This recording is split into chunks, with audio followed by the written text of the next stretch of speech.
Hello বন্ধুরা, সবাই কেমন আছো? আজকে 2024 সালে মুক্তিপ্রাপ্ত একটা ফ্যান্টাসি থ্রিলার মুভি এক্সপ্লেন করতে যাচ্ছি। আর এই মুভিতে দুইটা ছেলে মেয়েদের মধ্যে কিভাবে ভালোবাসা গড়ে ওঠে, আর এই দুইটা ছেলে মেয়ে ছিল দুই পক্ষের একে অপরের শত্রু। আর এই ভালোবাসার জন্য তারা একে অপরের জীবন দিয়ে দেয়। আর এভাবেই একটা romantic love story movie explain করতে যাচ্ছি। যারা আমার চ্যানেলটিতে নতুন, এভাবে সুন্দর সুন্দর মুভি এক্সপ্লেন পেতে অবশ্যই চ্যানেলটি সাবস্ক্রাইব করে পাশে থাকা বেল আইকনটি বাজিয়ে দিন। যাই হোক, কথা না বাড়িয়ে আমরা মূল এক্সপ্লেনেশনে চলে যাচ্ছি। মুভির শুরুতে একটা বিয়ের অনুষ্ঠান দেখানো হয়। সেখানে একটা ছেলে এবং একটা মেয়ে বিয়ে করছিল। আর তখনই সেখানে একটা বৃদ্ধ গরিব লোক চলে আসে। সে এসে সবাইকে বলতে থাকে, তোমরা এখানে বিয়ের অনুষ্ঠানে এসেছো নাকি মৃত্যুর অনুষ্ঠানে এসেছো? একথা শোনার পর ওই ছেলেটা একটু চমকে যায়। সে বলে, আপনি কি বলছেন? আজকে আমার বিয়ে, এখানে বিয়ের অনুষ্ঠান চলতেছে। এসব কথা শুনে ওই মেয়েটি একটু ক্ষেপে যায়। সে হঠাৎ করে জাদুর সাহায্যে উড়ে এসে বৃদ্ধ লোকটির গলা চেপে ধরে। আর সে ঝটকার মাধ্যমে ওই মেয়েটিকে সেখান থেকে সরিয়ে দেয়। আর এই লোকটার আসল চেহারা ফুটে ওঠে। আসলে সে হচ্ছে পরিলোকের একজন মাস্টার। হঠাৎ করে সে মোমবাতিগুলো লিভিয়ে দেয়। আর তখনই সেখানে সব দানবদের চেহারা ফুটে ওঠে। আসলে ওই মেয়েটি ছিল একটা দানব রানী। তখনই ওই মেয়েটি তার উপরে আক্রমণ করতে বলে তার সৈন্যদের, কিন্তু ওই মাস্টার জাদুর সাহায্যে তাদেরকে প্রতিহত করে। আর তখনই সেখানে মকিন নামে একটা ছেলে চলে আসে। সে হচ্ছে মাস্টারের ছাত্র। সে এসে তলোয়ারের মাধ্যমে সবাইকে মারতে থাকে, কিন্তু সে একলা পারছিল না, তারা সংখ্যায় ছিল বেশি। আর তখনই সেখানে তার বোন সুশি এসে হাজির হয়। সেও সবাইকে মারতে থাকে। তারা তিনজনে মিলে ওই দানব লোকদেরকে বেদম মারতে থাকে আর বিভিন্ন জাদু প্রয়োগ করতে থাকে।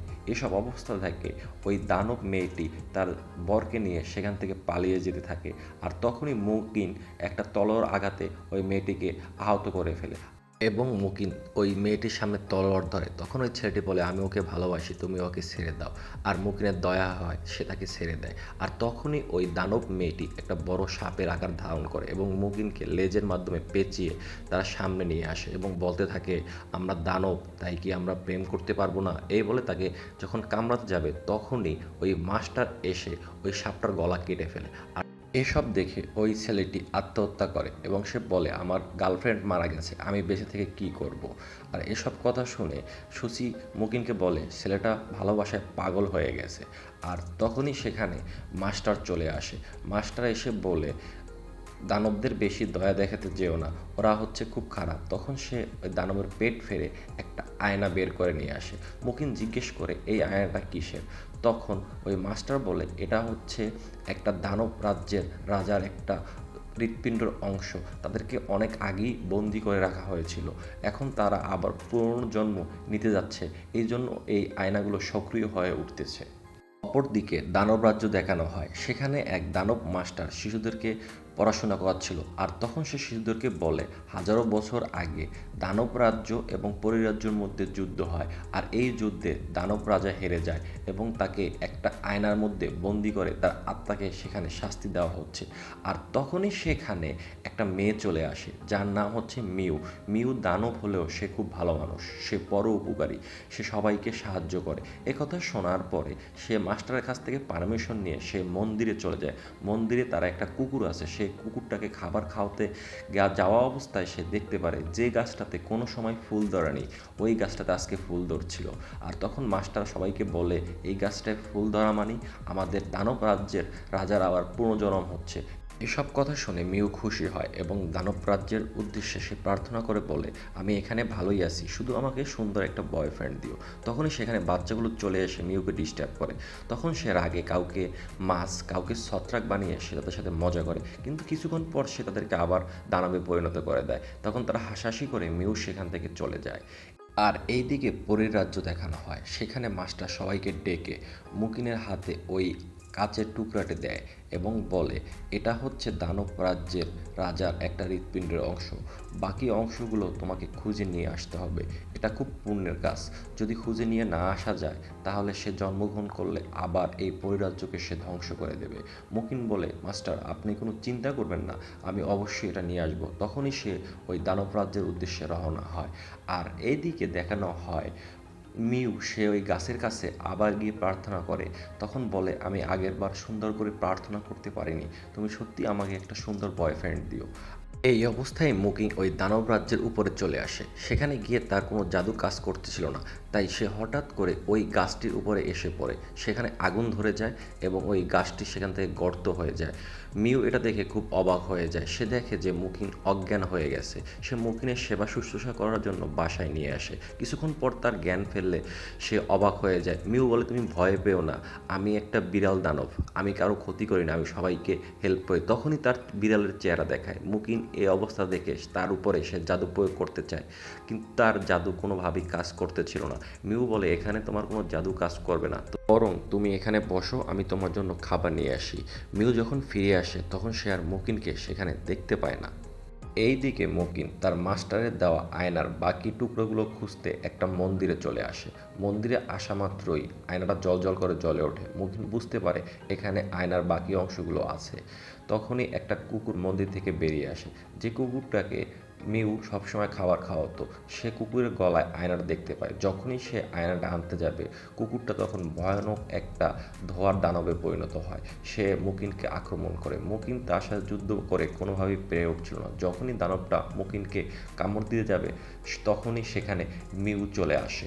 মিউ চলে আসে ওই দানবটাকে শান্ত করে, কিন্তু হঠাৎ করে দানবটা সেখানে ধ্বংস হয়ে যায়। কিন্তু মিউ মুকিন কেউ বুঝতে পারছিল না। তখনই সেখান থেকে মুকিন ওই আয়নার টুকরোটা নিয়ে নেয়। আর মিউ জিজ্ঞেস করে, তুমি এই আয়নার টুকরোর জন্যই কি এখানে এসেছো? মুকিন বলে, আমি তোমাকে কেন বলবো। মিউ বলে, তুমি যদি আমাকে বলো তাহলে আয়নার বাকি টুকরার অংশর সন্ধান আমি দিতে পারি। তখন মুকিন বলে, প্লিজ আমাকে বাকি টুকরার সন্ধান দাও। মিউ বলে, আমি তোমাকে এই সন্ধানটা দিতে পারি। এই পাহাড়ের নিচে একটা রাজ্য আছে, সেখানে গেলেই আমরা বাকি টুকরার সন্ধান পেতে পারি। মুকিন আর মিউ সেখানে যাওয়ার জন্য ওই পাহাড়ের চূড়ায় চলে আসে। সেখানে মুকিনের জাদু কাজ করতেছিল না। তখন মিউ তার মাথার হেয়ার ক্লিপটা বের করে একটা জাদুর ছাতা বানিয়ে ফেলে। তারা দুইজনে সেখান থেকে ঝাঁপ দেয়, আর ওই ছাতার মাধ্যমে তারা আকাশের উপর দিয়ে ভাসতে ভাসতে সুন্দর একটা রোমান্টিক দৃশ্য সেখানে দেখানো হয়। একদম অস্থির সিন, মুভিটা দেখলে বুঝতে পারবে। আর অবশেষে তারা সেই বাজারে এসে পৌঁছায়। তখন মুকিন দেখতে পারে সেখানে হাজারো দানবরা ওঠা বসা করছে, খাওয়া দাওয়া করছে। আর যার ফলে মুকিন কোনোভাবেই সন্ধান পাচ্ছিল না যে আয়নার বাকি টুকরোগুলো কার কাছে আছে। আর এই সময় তারা দানব সৈন্যদের তাদের দিকে এগিয়ে আসতে দেখে। আর এটা দেখে মুকিন রেগে যায়, কিন্তু মিউ তাকে জড়িয়ে ধরে, যার ফলে ওই দানব সৈন্যরা তাদেরকে ওভারটেক করে চলে যায়। তারা খুঁজে কিছু না পেয়ে সেখান থেকে চলে যায়। মুকিন বলে, এভাবে পাওয়া সম্ভব না। মিউ বলে, একটা উপায় আছে, আমরা একটা দানব শুকরের কাছে গেলে সব কিছু খুঁজে পাবো। অতঃপর তারা দানব শুকরের কাছে যায়। গিয়ে ওই আয়নার বাকি অংশের কথা জিজ্ঞেস করলে দানব শুকর বলে, মিউ তোমার মাথার ওই হেয়ার ক্লিপটা দিলে আমি সন্ধান দিতে পারি। কিন্তু এই হেয়ার ক্লিপটা মিউর খুব পছন্দের ছিল। মিউ কিন্তু মনে মনে ওই মুকিনকে ভালোবেসে ফেলেছিল, তাই সে এই হেয়ার ক্লিপটা দিয়ে ওই আয়নার বাকি অংশ কার কাছে আছে তার সন্ধান চায়। শুকর দানব গন্ধ শুকে বলে, একটা রেস্টুরেন্টে আছে, আমি তোমাকে ঠিকানা দিয়ে দিচ্ছি, তোমরা ওই রেস্টুরেন্টে চলে যাও। আর তারা সেই রেস্টুরেন্টে গিয়ে দেখে সেখানে অনুষ্ঠান হচ্ছে এবং সেখানে একটা মেয়ে নাচতেছিল। ওই মেয়েটির গলায় আয়নার বাকি অংশটা লকেট আকারে রয়েছে। তারা প্ল্যান করে ওই লকেট আকারের অংশটাকে চুরি করবে। তখনই একজন লোক এসে অ্যানাউন্সমেন্ট করে, এই মেয়েটা আজকে একটা ছেলের সাথে রাত্রি যাপন করবে, আর এই মেয়েটাই সিলেক্ট করবে কে যাবে। আর ওই মেয়েটা মুকিনকে সিলেক্ট করে। মুকিন ওই আয়নার অংশ পাওয়ার জন্য রাজি হয়ে যায়। যখন মুকিন রুমে প্রবেশ করে তখন মেয়েটি বাথ ট্যাপে গিয়ে জামা কাপড় খুলে মুকিনকে বলে, আসো আমরা রোমান্স করব। কিন্তু মুকিন যখন ওই আয়নার অংশটা সেখান থেকে আনতে যায় তখনই তাকে সে বাথ ট্যাবে ফেলে দেয়। আর ওই মেয়েটি বলে, তুমি এটার জন্যই এখানে এসেছো, আমি তোমাকে এখন মেরে ফেলবো। আর সেখানে মিউ চলে আসে। মিউ আসার পরে সে মুকিনকে নিয়ে যখন পালাতে যাবে তখনই ওই মেয়েটি জাদুর মাধ্যমে তাদেরকে বন্দি করে ফেলে এবং নিজে বড় একটা ভয়ঙ্কর মাকড়সায় পরিণত হয়। মিউ তাকে নিয়ে পালিয়ে যাওয়ার সময় ওই মাকড়সার সাহায্যে একটা জাল সৃষ্টি হয়, যার ফলে সেখানে মুকিন আটকে যায়। মিউ তাকে টানাটানি করে, কিন্তু কোনোভাবেই সে মুকিনকে ছাড়াতে পারছিল না। অবশেষে মুকিন তার তলোয়ার দিয়ে ওই জালের উপরে কেটে দেয়। কিন্তু এখানে হালকা পাতলা মুকিনের জাদু কাজ করতেছিল, কিন্তু সে কোনোভাবেই ওই মাকড়সাটাকে বশে আনতে পারতেছিল না। তখন মিউ খুব গম্ভীর দৃষ্টিতে ওই মাকড়সার দিকে তাকায়। কাকতালীয়ভাবে ওই মাকড়সাটি সেখান থেকে ধ্বংস হয়ে যায়, আর সেখান থেকে তারা ওই আয়নার বাকি অংশটা নিয়ে পালিয়ে যায়। তারা যখন নিচে চলে আসে, সেখানে দানব সৈন্যরা চলে আসে তাদের উপর আক্রমণ করার জন্য। কোনোভাবেই তারা বাঁচতে না পারে, সেখান থেকে পালিয়ে তারা ওই রেস্টুরেন্টের সবচেয়ে উপরের অংশে চলে যায়, আর সেখানেও সেই সৈন্যগুলো চলে আসে। তখন বাঁচানোর কোনো উপায় না দেখে মিউ তাকে কিস করে ঠোঁটে, আর সৈন্যরা বুঝতে পারে এরা এই হোটেলের অন্য কোনো গেস্ট, তাই তখন তারা সেখান থেকে পালিয়ে যায়। তখনই মিউ সেখানে অজ্ঞান হয়ে পড়ে যায়। মুকিন মিউকে কোনোভাবে নিয়ে সেখান থেকে পালিয়ে মিউর বাড়িতে চলে আসে। 3 দিন পরে যখন মিউর জ্ঞান ফেরে, তখন মিউ দেখতে পায় সে তার বাড়িতে, আর মুকিন তার সেবা শুশ্রূষা করতেছে। তখনই মিউ বলে, আমি অজ্ঞান থাকা অবস্থায় বিভিন্ন ধরনের আজব আজব স্বপ্ন দেখেছি। মুকিন বলে, এগুলো অসুস্থ অবস্থায় মানুষ দেখে থাকে, কোনো সমস্যা নেই। মিউ তখন বলে, চলো আমরা মেলায় যাই। তখন তারা দুজনে মেলায় ঘুরতে যায়। মেলায় গিয়ে মুকিন দেখতে পারে সেখানে আজব আজব দোকান আর আজব আজব প্রজাতির দানবরা সেখানে হই হুল্লোড় করছে। কিন্তু মুকিন আর মিউ তারা তখন একে অপরের সংস্পর্শে চলে যায়। এরপরে তারা ঘুরতে ঘুরতে একটা দোকানের সামনে চলে আসার পরে মিউর একটা হেয়ার ক্লিপ পছন্দ হয়, কিন্তু তাদের কাছে কোনো টাকা পয়সা ছিল না। তখন ওই দোকানদার বলে, মিউ, তোমার মাথার যে বিড়ালের চুলগুলো আছে ওইগুলো যদি আমাকে দিয়ে দাও তাহলে আমি হেয়ার ক্লিপটা দিয়ে দেবো। কিন্তু মিউর ওই বিড়ালের চুলগুলো খুবই পছন্দ ছিল, তাই তারা সেখান থেকে না কিনে চলে যায়। মিউ আর একটা দোকানে যায়, আর তখনই মুকিনের বোন সুশি সেখানে চলে আসে। সে মুকিনকে নিয়ে একটা গুপ্ত জায়গায় চলে যায় এবং বলে, তুমি একটা দানবের প্রেমে পড়ে গেছো, এটা করা ঠিক না, দানবদের বিশ্বাস করা ঠিক না। মুকিন বলে, আমি কারো প্রেমে পড়িনি, তোমার এটা ভুল ধারণা, আমি আয়না খোঁজার জন্য তার সাথে রয়েছি। আর এই কথা শোনার পর সেখান থেকে সুশি চলে যায়। এরপরে মিউ খুঁজতে খুঁজতে মুকিনের কাছে চলে আসে, এসে বলে, তুমি এখানে কি করো? চলো, তোমাকে এমন একটা জায়গা দেখাবো যেখান থেকে তুমি মেলার সমস্ত কিছু একসাথে দেখতে পারবে। মুকিন সেখানে গিয়ে এত সুন্দর দৃশ্য দেখে যেটা সে আগে কখনো দেখেনি এবং কল্পনাও করেনি। তখন মুকিন বলে, তোমার হেয়ার ক্লিপ আমার জন্য বিক্রি করে দিয়েছো, আমি তোমার জন্য কিছু একটা করতে চাই। এ বলে সেখান থেকে মুকিন চলে যায়। কিছুক্ষণ পর সে ওই হেয়ার ক্লিপটা নিয়ে চলে আসে। মিউ দেখে বলে, তুমি এটা কোথায় পেয়েছো? মুকিন জানায় সে তার তলোয়ার বিক্রি করে এই হেয়ার ক্লিপটা নিয়ে এসেছে তার জন্য।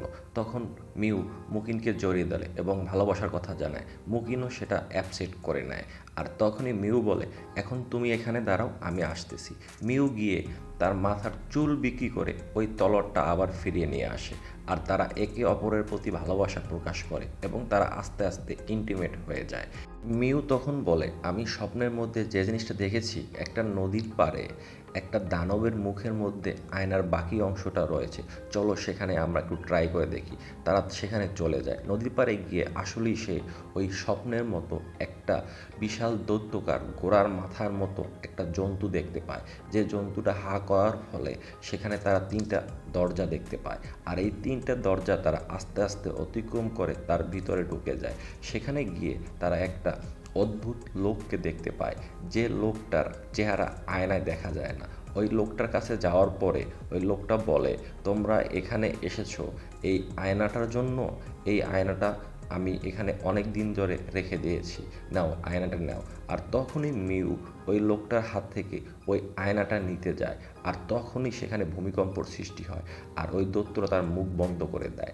আর তখনই ওই লোকটা বলে, এই আয়না অনেক প্রেতাত্মারা এখানে সংরক্ষিত করে রেখেছে এবং এই আয়নাটা যে প্রথম স্পর্শ করবে তার মৃত্যু অবধারিত। এসব কথা শুনে মিউ আর মুকিন সেখান থেকে পালিয়ে পানির মধ্যে লাফ দেয়, কিন্তু হাজারো প্রেতাত্মারা মিউর পা ধরে টেনে ধরে। কোনোভাবেই মুকিন মিউকে সেখান থেকে বাঁচাতে পারতেছিল না। কিছুক্ষণ পর মিউ আর মুকিনের চেষ্টায় তারা অবশেষে একটা তীরে গিয়ে পৌঁছায়, কিন্তু সে অবস্থায় মিউ অজ্ঞান হয়ে পড়েছিল। যখন অজ্ঞান হয়ে পড়ে তখন মিউ আবার আজব আজব স্বপ্ন দেখে, আর মুকিন তার কাছ থেকে আয়নার বাকি অংশটি নিয়ে জোড়া দেয়। আর যখনই আয়নাটা জোড়া হয়ে যায় তখনই ওই আয়নার মধ্যে মুকিন মিউকে দেখতে পায়। আর এটা দেখে মুকিন রীতিমতো অবাক হয়ে যায় এবং মুকিন বলে, কে তুমি? তখন ওই মেয়েটি উত্তর দেয়, আমি হচ্ছি বাজি, এই দানব রাজ্যের রাজা ছিলাম, আমি এখন মিউ আত্মার উপরে ভর করে এই পৃথিবীতে পুনরায় জন্মগ্রহণ করব। এটাই হচ্ছে বিধির বিধান। তখন মুকিন বলে, আমি মিউকে ভালোবাসি, সে সাধারণ একটা দানব। তখন ওই আত্মাটা বলে, তুমি এসব দেখেও বিশ্বাস করোনি যে ওই কুকুরটা মিউর হাতের ইশারায় ধ্বংস হয়ে গেছে, আর ওই মাকড়সাটা মিউর চাহনির ফলে আবারও ধ্বংস হয়ে গেছে। তুমি এসব দেখে বুঝতে পারো না যে এই আয়নার টুকরোগুলো কোথায় আছে? এসব মিউ সব নিজে নিজে বলে দিতে পারছিল। আর তখন সে আয়নাটাকে ধরে একদম বন্ধ করে ফেলে। আর তখনই মিউর জ্ঞান ফিরে আসে। তখন সে মিউর দিকে মুকিন অবাক দৃষ্টিতে তাকিয়ে থাকে। মিউ উঠে বলে, চলো আমরা আয়না ফিরে পেয়েছি। কিন্তু তখনই সে তলোয়ারের সামনে মিউকে নিয়ে আসে এবং বলে, আজ থেকে তোমার রাস্তা আর আমার রাস্তা ভিন্ন। আমি তোমাকে ভালোবাসি না। তুমি একটা দানব দৈত্য, আর আমি হচ্ছি একটা পরিরাজ্যের লোক। তোমার মধ্যে আমার মধ্যে কোনো ভালোবাসা সৃষ্টি হতে পারে না। মিউ তখন বারবার মুকিনের কাছে জিজ্ঞেস করতে থাকে যে আমার অপরাধ কি? আমি তোমাকে ভালোবেসে কোনো অপরাধ করিনি, তোমাকে আমি নিজের কাছে পেতে চাই। কিন্তু মুকিন রাগ করে তার ওই হেয়ার ক্লিপটা কেটে ফেলে। এতে মিউ খুব কষ্ট পায়, সেখানে সে কান্নাকাটি শুরু করে, কিন্তু কোনো কথা না শুনেই সেখান থেকে মুকিন চলে যায় এবং পরিরাজ্যে ফিরে আসে। মাস্টারের হাতে ওই আয়নাটা মুকিন দিয়ে দেয়। মুকিনকে মাস্টার জিজ্ঞেস করে, এই আয়নার ব্যাপারে তুমি আর কিছু জানো? মুকিন অস্বীকার জানায়, কিন্তু মাস্টারের একটু সন্দেহ হয়, তাই সে ওই আয়নার মাধ্যমে মুকিনের চলাফেরা পর্যবেক্ষণ করে দেখে মুকিন ওই আয়নার সাহায্যে আগেই জানতে পেরেছিল মিউ নামের মেয়েটা হচ্ছে দানবীয় জন্মের পুনর্জন্ম আত্মা। তখন মাস্টার তাকে মিথ্যা বলার জন্য শাস্তি দেয়। এদিকে মিউকে দেখানো হয় সে আকাশের দিকে তাকিয়ে মুকিনের কথা বারবার চিন্তা করে এবং কেঁদে দেয়। সে মুকিনের কাছে ফিরে যাওয়ার জন্য তার মাস্টারের কাছে যায়। সে মাস্টারের কাছে গিয়ে বলে, আমি পরীর দেশে যেতে চাই, কিভাবে যাওয়া যায় আমাকে একটা পথ দেখিয়ে দিন। মাস্টার বলে, পরীর দেশে যাওয়াটা অসম্ভব, তবে একটা কালো নদী আছে, যে নদী পার হয়ে যেতে পারলে তুমি পরীর দেশে যেতে পারবা। তখন মিউ মুকিনের কথা চিন্তা করে তার ভালোবাসার টানে তার কাছে ফিরে যাওয়ার জন্য ওই নদীর পাড়ে চলে যায়। নদীর পাড়ে যাওয়ার পরে তার বন্ধুরা এসে তাকে নিষেধ করে। পিউ তখন জানায়, আমি আমার ভালোবাসা ফিরে পেতে চাই, তোমরা সবাই সাবধানে থেকো। সবার কাছ থেকে বিদায় নিয়ে মিউ যখন ওই নদীর পানিতে পা দেয়, তখন সে দেখতে পায় তার শরীর মোমের মতো গলে যাচ্ছে। আর অন্যদিকে দেখানো হয় মুকিনকে তার মাস্টার কঠিন শাস্তি দিচ্ছে, কিন্তু মুকিন এখনও বলতেছে মিউ একটা ভালো মেয়ে, সে কোনোভাবেই আমাদের ক্ষতি করবে না। এই দিকে মিউ আস্তে আস্তে মোমের মতো গলে যাচ্ছে। আর তখনই তার সামনে ওই রাজ্যের দানব রাজা এসে হাজির হয়। মিউ দেখে তাকে অবাক হয়, তার একই রকম চেহারা। তখন ওই দানব আত্মা বলে, মিউ তোমার শৈলে আমাকে ভর করতে দাও, তাহলে তুমি ওই পরিদেশে গিয়ে তোমার মুকিনকে বাঁচাতে পারবে। এতে মিউ রাজি হয়ে যায়, ওই আত্মাকে তার শৈলে ভর করার অনুমতি দেয়। আর এই দিকে মাস্টার এসে মুকিনকে একটা সত্য কথা বলে যে আগের জন্মে তোমার সাথে আর মিউর সাথে একটা সম্পর্ক ছিল। দানব রাজ্য আর পরীর রাজ্যের মধ্যে সম্পর্ক হতে পারে না, এজন্য ওইখানের মাস্টার তোমাকে একটা অস্ত্রের আঘাতে মেরে ফেলে। আর এটা মিউ কোনোভাবেই মানতে পারছিল না, তাই সে দানব আকারে সব কিছু লণ্ডভণ্ড করে দেয়। পরীর রাজ্য আর দানব রাজ্য দুটাকেই সে ধ্বংসযজ্ঞ চালাতে থাকে, তাকে কোনোভাবেই ফিরানো যাচ্ছিল না। তাই আমরা সব মাস্টাররা মিলে বুদ্ধি করি তাকে বন্দি করে ফেলবো। এখন তুমি যদি তাকে গিয়ে মেরে ফেলতে পারো তাহলে তোমাকে মুক্ত করে দেব। আর তখনই সেখানে মিউ এসে ওই বাজির আত্মা নিয়ে হাজির হয়। তাকে পরিদেশে সবাই আক্রমণ করে, কিন্তু তার সাথে কেউই পারতেছিল না। সবাইকে মেরে সে শুয়ে ফেলে, কিন্তু সে নিজেকেও কোনোভাবে কন্ট্রোল করতে পারছিল না। তার ভিতরে আত্মাটা বলে, সবাইকে আমি এখন মেরে ফেলবো, আর আগের জন্মের আমি প্রতিশোধ নিব। তখনই মুকিন এসে মিউকে জড়িয়ে ধরে, আর এই জড়িয়ে দেওয়ার ফলে মিউ কন্ট্রোল হয়ে যায়। আর মিউ তখন তার হেয়ার ক্লিপটা দেখিয়ে বলে, আমি তোমাকে এখনও ভালোবাসি। আর এই সুযোগে মাস্টার মিউর দিকে তলোয়ার ছুঁড়ে মারে, সেখানে মিউকে বাঁচানোর জন্য মুকিন সামনে এসে পড়ে, আর মুকিনের গায়ে অস্ত্র ঢুকে পিছন থেকে বের হয়ে যায়। এসব দেখে মিউ জোরে চিৎকার করতে শুরু করে, আর তখনই ওই আয়নাটা মিউর হাতে চলে যায়। মিউ আরও শক্তিশালী হয়ে যায় আর সেখানে ধ্বংসযজ্ঞ চালাতে থাকে। আর মকিনকে বাঁচানোর জন্য সে তার পরিশুদ্ধ আত্মাকে ডাকে। সে আত্মাকে তার কাছে নিয়ে এসে মকিনের শরীরে সেট করে দেয়, আর এতে মকিন কিছুটা সুস্থ হয়ে যায় আর ওই মিউ কিছুটা দুর্বল হয়ে যায়। আর এই সুযোগে মাস্টার তার উপরে বিভিন্ন ধরনের আক্রমণ চালায়। অপরদিকে মাস্টার মকিনের কাছে ওই আত্মাটা চায়। সে বলে, এই আত্মাটাকে আমাকে দিয়ে দাও, তাহলেই এই বাজির আত্মাকে আটকানো সম্ভব। মকিন বলে, আমি আপনাকে কোনো আত্মা দিব না, আপনি একটা বেঈমান। এই বলে সে মাস্টারের উপরে আক্রমণ করে মেরে ফেলে। আর মকিন মিউর মৃত শরীরটাকে নিয়ে একটা পাহাড়ের উপরে সমাধি বানায়, আর সেখানেই মকিন বসবাস করতে থাকে। হঠাৎ কিছুদিন পরে মিউর আত্মা মকিনের শরীর থেকে বলে ওঠে, মকিন, আমি তোমাকে ভালোবাসি এবং আজীবন ভালোবেসেই যাব, আর সারা জীবন তোমার শরীরের মধ্যে থেকে যাব, আমাকে কখনো ভুলো না। আর এভাবেই এই সুন্দর গল্পটির পরিসমাপ্তি ঘটে।